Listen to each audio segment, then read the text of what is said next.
The world is never going to be the same again. I'm worried about the world. The mass chaos and crises that there was in the world, it's going to be just like that now. This is not an accident.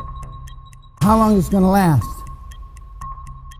Longer than, even for those of you that have some cash in the bank, way past your cash reserves.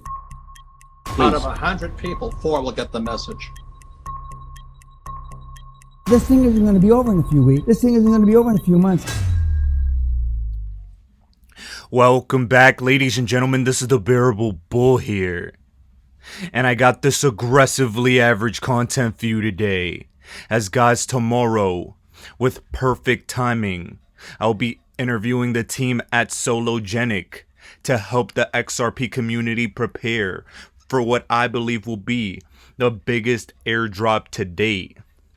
Sologenic just came out with massive news yesterday, and I believe it will be a powerhouse airdrop for the community. Yes, there will be a airdrop on top of Sologenic. Plenty of individuals were messaging me saying, "Bull, do you understand why the price of Sologenic tanked 40% in a day?" And frankly, in my opinion, I just think it's people being silly. This is a project we all need to learn more about, and the airdrop we will be receiving on top of Solo, I think, could be powerful.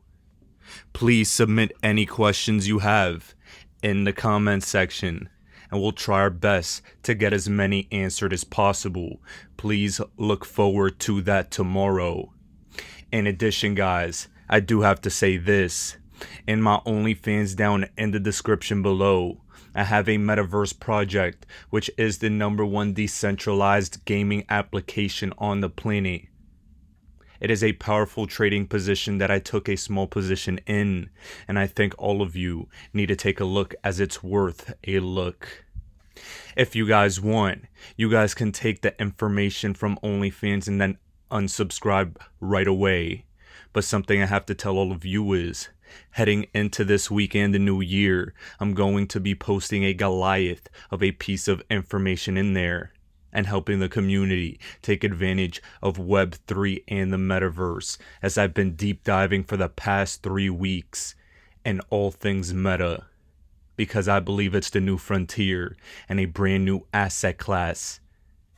In my opinion, it's similar to investing in crypto in 2012, and we all know what that would have done for our lives. Please take a look, as right now I'm going to discuss something that all of you need to be made aware of. This is a subtle reminder that altcoin season is fast approaching. Phase 1 is Bitcoin goes to the moon. Phase 2 is Ethereum outperforms Bitcoin. Phase 3 is large cap coins outperform Ether and Bitcoin. And Phase 4 is altcoin season. In my personal opinion, we have not seen the full-blown altcoin season yet. Large caps and altcoins will be exploding in value, in my opinion. And this is where the magic truly begins for us, the XRP army, as plenty of us are invested in non-Bitcoin and Ether coins. Please understand this, guys. Our moment is coming, and there's zero doubt in my mind. There shouldn't be in yours. Trust the people that have been through the last cycle, as we know what's about to come. Next up, guys, we see that Credible Crypto has stated we should be seeing Bitcoin relief to the $55,000 range. This is promising, as we're wrapping up December with momentum into January and February, where this full-blown crypto bull run seems to be occurring. Nothing but positive momentum, in my opinion, until further notice. However, I'm going to point in front of you things that we all know will end the crypto bull run after we have made our profits. Here we see this. Jerome Powell stated a cyber attack that were to take down a major financial institution or financial market utility would be a significant financial risk that we haven't faced yet. 7 days ago, there was a 10-country simulation of a major cyber attack on the global financial system. In addition, last year around this time, the US Treasury got hacked. We also have heard Klaus Schwab from the World Economic Forum warn about a cyber pandemic. Oh guys, it's one of those things we know is coming. I don't know what their excuse is going to be, but here is yet more that the World Economic Forum is releasing that could be lining up with what's about to come.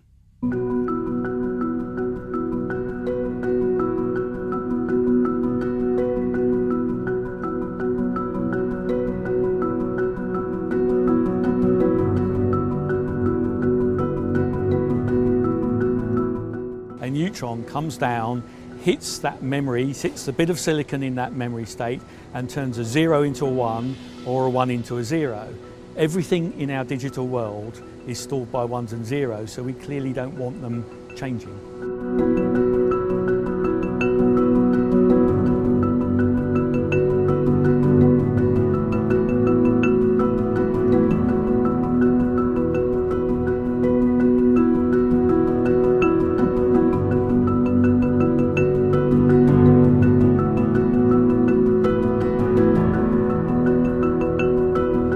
Now guys, the reason I showed you that is because the World Economic Forum and various other articles and sources have been hinting of a massive potential black swan event looming, specifically involving blackouts or cyber attacks. If that's the case, we need to protect ourselves by getting our cryptos off exchanges. The potential for bank bail-ins is also real as well. So have some cash on hand to protect yourselves, to be able to get some food during uneasy times. Guys, I can't say this enough. I genuinely care about all of you in your lives. I'm genuinely concerned of what the future is going to hold. I remember coming across some information discussing how Congress people have shorts for Q1 2022, meaning they suspect the stock market is going to correct aggressively. That's something to keep in mind. As the insiders, the elites, the people in the know, they can often give paper trails. They often give hints of what's to come with their financial decisions. Wink, wink. They're letting you know what's coming. However, one of the biggest pieces of information that I came across that lets me know that this global financial reset is underway is this article from Zero Hedge. Turkey has halted all stock trading as its currency disintegrates. The central bank is powerless to halt a collapse. Ladies and gentlemen, I have often for the past few years have inside sources telling me, hey bull, watch out for the Turkish lira. That will be the first massive currency to disintegrate through the floor. And that will be the biggest signal to let all of us know that this global currency reset is underway. We are in the accelerated rollout of this new global financial system, and this right now should make all of you anxious. How exactly are they going to make this happen? I'm not sure. But the next currency that should be collapsing is the dinar. Let's see if that happens to happen like clockwork as well. These currencies across the entire planet are about to equal zero. The US dollar is hyperinflating as we speak. All of this is not good. But for us, the XRP holder and investor, we are positioned correctly. And this was a foregone conclusion that we're going to win. Exchange.com will develop a carbon credit solution on the XRP ledger. They are working hand in hand with the United Nations Development System focusing on African market infrastructure solutions for carbon markets and to contribute to the Sustainable Development Goals.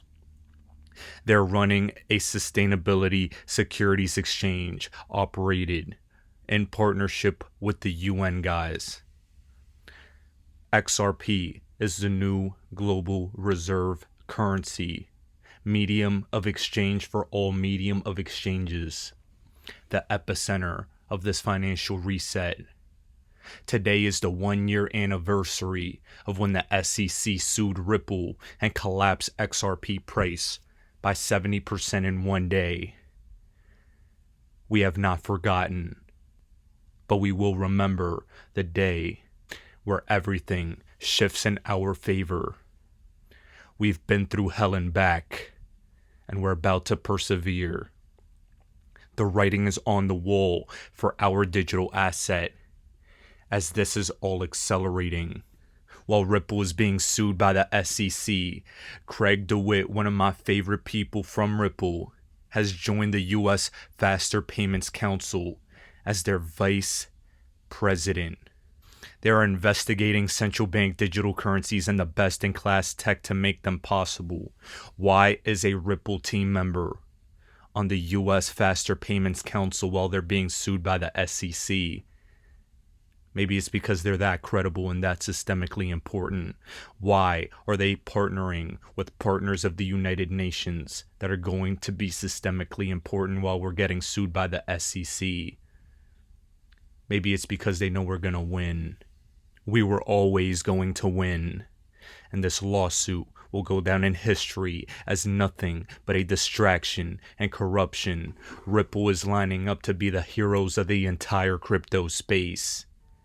The mass marketing campaigns will be insane, as Ripple will have saved the day for all retail investors from the dirty hands of the SEC. Ladies and gentlemen, can you believe what they recently stated? Gary Gensler at the SEC recently stated, Bitcoin and Ether have not been given clarity. What an abomination to the world.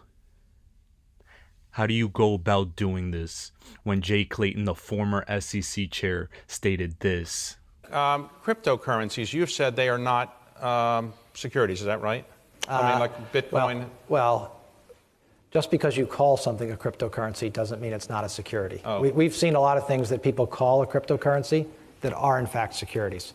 But you referenced one, Bitcoin, which we have looked at and is not a security.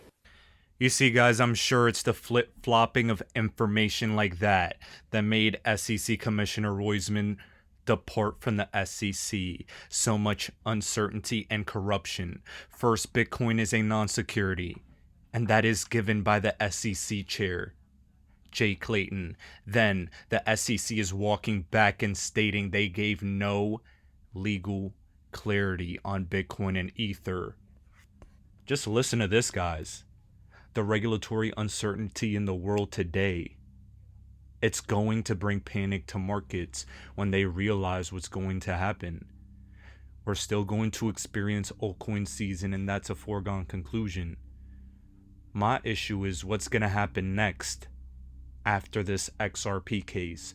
What can the SEC do next? First, I want to show you a series of videos. One, on the SEC's abomination of a disclaimer and how they get away with all their corruption. And two, on how Gary Gensler views Ether. I think, actually, before I get started, let me just on behalf of all of us sort of give the standard disclaimer that the remarks we give tonight are our own and do not necessarily reflect the views of the Commission or the Commission staff.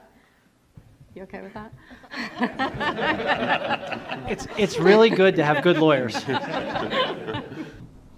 Ethereum is centered around the Ethereum Foundation of Vitalik Buterin and a team of developers. There's 70 people that work at the Ethereum Foundation, not all of whom are developers, but, you know. Secondly, think even in a stable economy like ours, that our Federal Reserve, with all respect, has a little bit of competition for the payment system.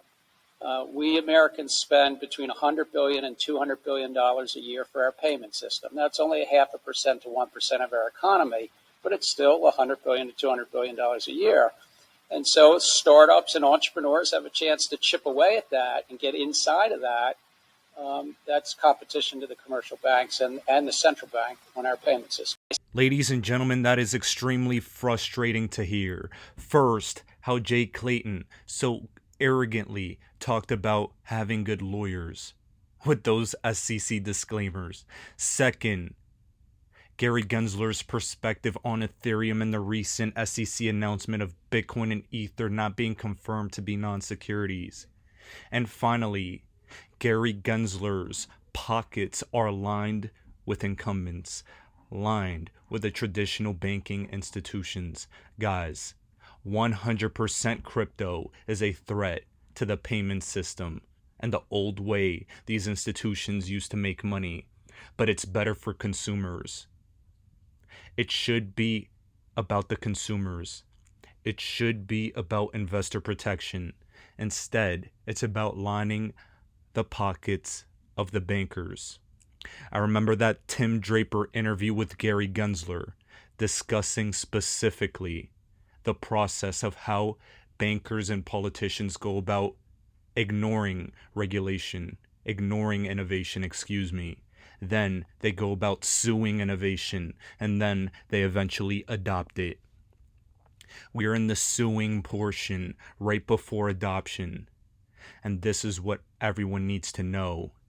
They're hindering innovation to try and find a way to make the traditional institutions catch up. Here's a major example. Guys, we see JP Morgan is going to power payments using private blockchain. You see, all these institutions are catching up and trying to copy and paste better technology because the private sector, companies like Ripple, are pushing them. It was decades the payment system was antiquated. Now they see competition and want to step their game up. The issue is it's too late. The issue is that JP Morgan is not trusted by other banks. These banks don't even trust each other because they know they're all corrupt. This is the fact of the matter. That is why it will be walled gardens that will be interoperable with XRP. That is what you all need to be made aware of. Ladies and gentlemen, look at what this specific regulatory action by the SEC has done to companies. Please take a listen to this brief interview and be frustrated knowing that innovation is being hindered. We have begged them to tell us how we can follow the law, how we can, match these other companies that aren't getting this kind of that aren't getting these kinds of charges. We've literally begged the SEC, please tell us. I don't think we've done anything wrong, but we even said because hey, it's the government, they want to get their pound of flesh, and so we said, we'll cut you a check, we'll give you money, we'll give you 6 figures, 7 figures, but we need to know how we can operate legally. And their answer was, just give us the money, and it felt to me like if I gave them the money, they'd just charge me again in a year. They'd just come back in a year or another 2 years or whatever. And so that was part of why we didn't do it, is basically the only offer they would ever give us is give us a bunch of money, admit you did things that were wrong, and we won't even tell you how to do it right. And that's what's so crazy to me. I'm an entrepreneur, I'm an inventor. This isn't my first time that I've started a startup. And for the government to say, you're breaking the law, but we can't tell you how to follow it. It's how are people supposed to start businesses in this space? How are we supposed to be innovators? I love America. I want America to stay at the forefront of the cutting edge, and be that space where, we're doing the most inventive, the most creative, we're leading the world in terms of what we create. I like that America has done that historically. And it feels like in this climate, it's really hard to do that. Ladies and gentlemen, this headline says it best. The regulatory riddle. It's been a riddle for innovators to try and figure out what the hell to do with this SEC in the United States. Did you hear his frustration? He's just trying to follow the law. The SEC does not give a law. You go to the SEC, they want you to give money, they don't give you clarity, and then the threat exists of you potentially being sued later after you gave money and after you admit wrongdoing. There needs to be someone that stops this. The ambiguity is the issue. I don't know if it's congressional intervention or the judge of this SEC Ripple case giving a ruling, but something needs to stop them. We're all in this together. Everyone that owns any type of crypto needs to be looking at this case because it will determine the future of this entire space. If the SEC wins, all hell breaks loose. If Ripple wins, digital assets thrive. That's only the fact of the matter. And I pray it comes on our side, as I believe all of you believe as well. Ladies and gentlemen, this is the Bearable Bull here. Thanks for tuning in. With everything presented in this video today, all of you should be frustrated at the SEC more so than we've already been on the 1-year anniversary of this case. However, you should be very bullish, seeing the real world actions taking place that contradict all the nonsense going on in this lawsuit, all the claims given by the SEC in this lawsuit. The UN and the Faster Payments Task Force has essentially given Ripple and XRP an endorsement. The SEC is outnumbered. This is going to be a case outside of the SEC's jurisdiction. There are bigger powers at play here, and all of you need to know that. As always, guys, I appreciate every single one of you. Now I'll be back tomorrow with another video. I get 24 hours a day just like Bill Gates. I get 24 hours a day just like Beyonce and Jay-Z. You get 24 hours a day, ladies and gentlemen. What do you do with your 24 hours? You need to get more information. In our coaching program, all we do is drop content nonstop.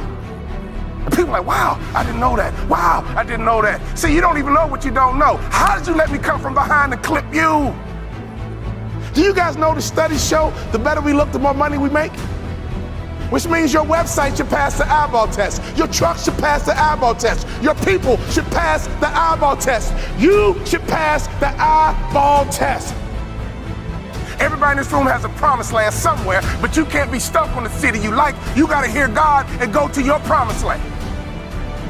Your promised land might be Utah. Your promised land might be Minnesota. Your promised land might be Wyoming. Hear me clearly. You better use your money to get information and access, and you better be flexible because a real shark is flexible. Can we stop fronting and get real about this thing? And if I can do it, you can do it. I knew nothing about life. I knew nothing about business, but I had the right mindset, and I learned it through sports. And y'all got to hear my story so you understand. I didn't even start on my college basketball team. I came off the bench. At the University of Minnesota, I came off the bench. But in my mind, you can bring me off the bench, but I'm an NBA ball player when you get through talking. When you get through, I'm an NBA ball player. And that's why I would walk around and say, you can't check me. You can't check me. You can't check me. If I was you, I would walk around every day and say, I'm a millionaire. I'm a millionaire. I declare it right now. I'm worth millions. I'm worth millions. I will receive my salary right now, but I won't accept it as my value. So whatever you receive right now, receive it, but don't you accept it as your value. Because there's more out here for you if you change your mindset.